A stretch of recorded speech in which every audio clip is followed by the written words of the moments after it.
Assalamualaikum warahmatullahi wabarakatuh dan salam sejahtera. Saya Zuraini binti Zakaria akan membentangkan video tentang langkah-langkah yang perlu diambil oleh Jahal untuk meningkatkan kemahiran komunikasi interpersonal beliau supaya disukai oleh orang sekeliling. Antara langkah yang perlu diambil oleh Jahal untuk meningkatkan kemahiran komunikasi interpersonal adalah melalui komunikasi secara bukan lisan. Antara komunikasi secara bukan lisan yang boleh diaplikasikan oleh Jahal adalah komunikasi melalui kontak mata. Komunikasi melalui kontak mata menunjukkan bahawa Jahal amat menghormati rakan-rakan beliau semasa berbual. Dengan adanya kontak mata semasa berbual, ia dapat membina kepercayaan rakan-rakan Jahal terhadap beliau. Bukan itu sahaja, melalui kontak mata, Jahal dapat menentukan reaksi rakan beliau ketika berinteraksi sama ada rakan-rakan beliau berasa bosan, keliru atau masih memahami tentang perkara yang disampaikan oleh beliau supaya beliau dapat beradaptasi dalam menyampaikan konten-konten kepada rakan-rakan beliau. Oleh itu, komunikasi melalui kontak mata dapat meningkatkan kemahiran komunikasi interpersonal beliau. Komunikasi secara bukan lisan seperti ekspresi wajah juga merupakan langkah yang efektif bagi Jahal untuk meningkatkan kemahiran komunikasi interpersonal beliau. Jahal perlu menunjukkan ekspresi wajah yang sesuai ketika berinteraksi bersama rakan-rakan. Sebagai contoh, ekspresi wajah seperti senyum dapat menyebabkan rakan-rakan Jahal mentafsirkan bahawa beliau ikhlas untuk berkomunikasi. Jahal juga perlu konsisten dalam ekspresi wajah ketika bercakap supaya rakan-rakan beliau merasakan bahawa Jahal adalah seorang yang jujur.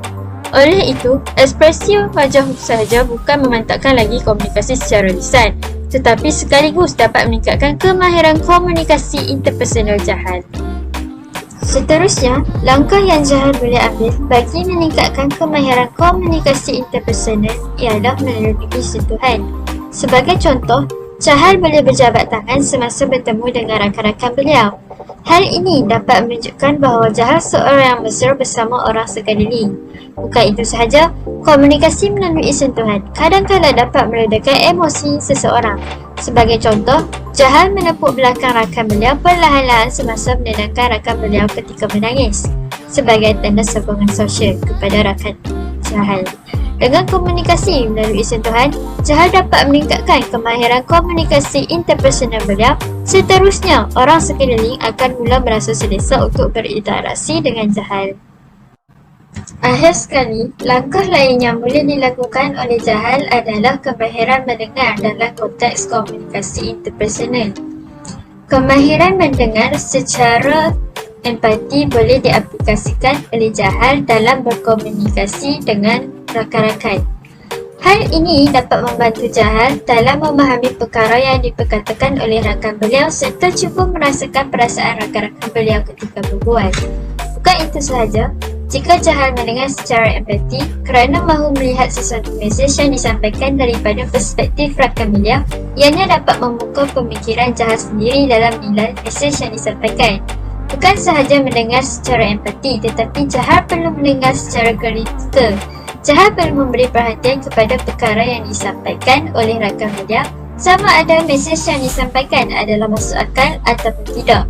Bukan itu sahaja, Jahal perlu mengenal pasti kelojikan dalam perbualan serta maksud tersurat dan tersirat supaya dapat memilih perkataan yang sesuai ketika berbual dengan rakan-rakan beliau. Sudah terang lagi bersuluh bahawa kemahiran mendengar akan membolehkan Jahal meningkatkan kemahiran komunikasi interpersonal beliau. Kesimpulannya, kemahiran komunikasi secara interpersonal perlu diterapkan dalam diri Jahal supaya orang di sekeliling Jahal menyukai beliau. Kemahiran secara bukan lisan seperti kontak mata, ekspresi wajah serta komunikasi melalui sentuhan perlu diaplikasikan oleh Jahal supaya kemahiran interpersonal beliau semakin baik. Bukan sekadar kemahiran secara bukan lisan, tetapi juga kemahiran mendengar juga amat penting dalam meningkatkan kemahiran komunikasi interpersonal Jahal sekaligus dapat mempunyai rakan-rakan yang lebih ramai dan terbuka.